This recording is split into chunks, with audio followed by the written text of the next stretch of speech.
As always, we love you enough to tell you the truth, and we respect you enough to give you the facts about what's going on in your community.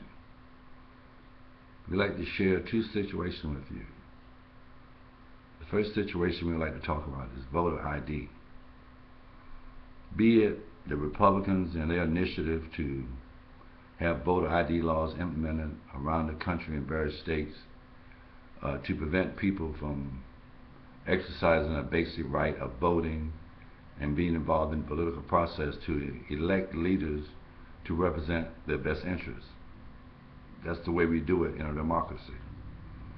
And then there's folks that say that we have voters who are participating in fraud and that this is so widespread that it's jeopardizing the credibility of the process that we use to get folks elected.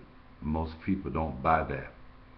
If you're a Democrat, if you're a Republican, or if you're independent, you have a point of view about voter ID. Do you think that people should be allowed to vote?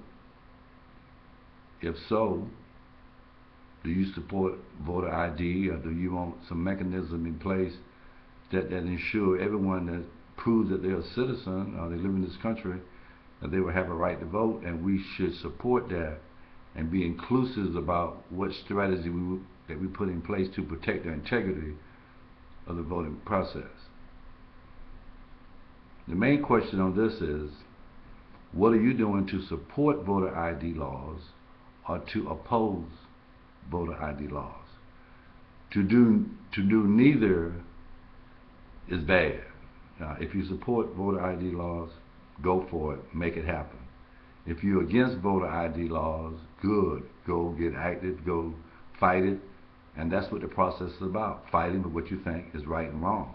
But if you're that individual that do not have opinion, do not care, and you don't fight for or against this issue that we call voter ID, then, whatever happens, keep your mouth closed, keep it shut, and do not say a word, because you have given up your right to have an opinion if you do not participate to support or to oppose.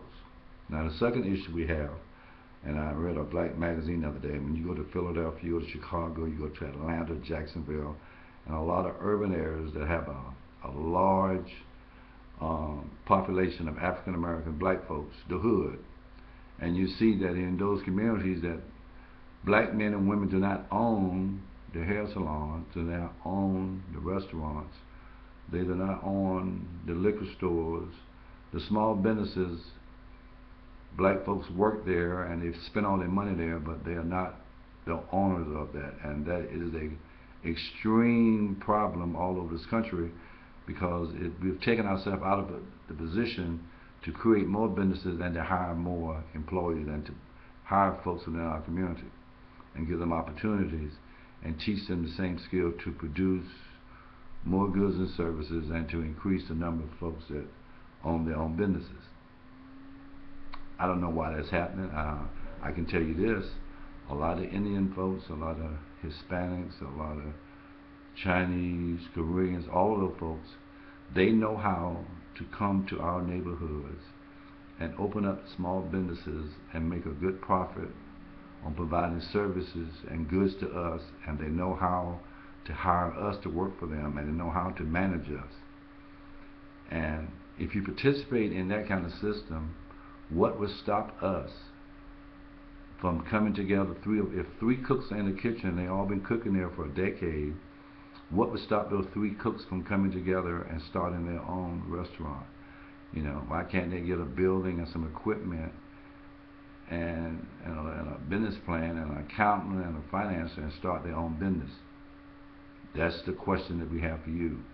You might have an answer, but if you don't have an answer, I suggest that you have a meeting with the Indians and with the Japanese and the Chinese and the Hispanic and all the other ethnic groups that come to your community and run businesses in your community. Befriend them and ask them how they do it, because they have proven that it can be done.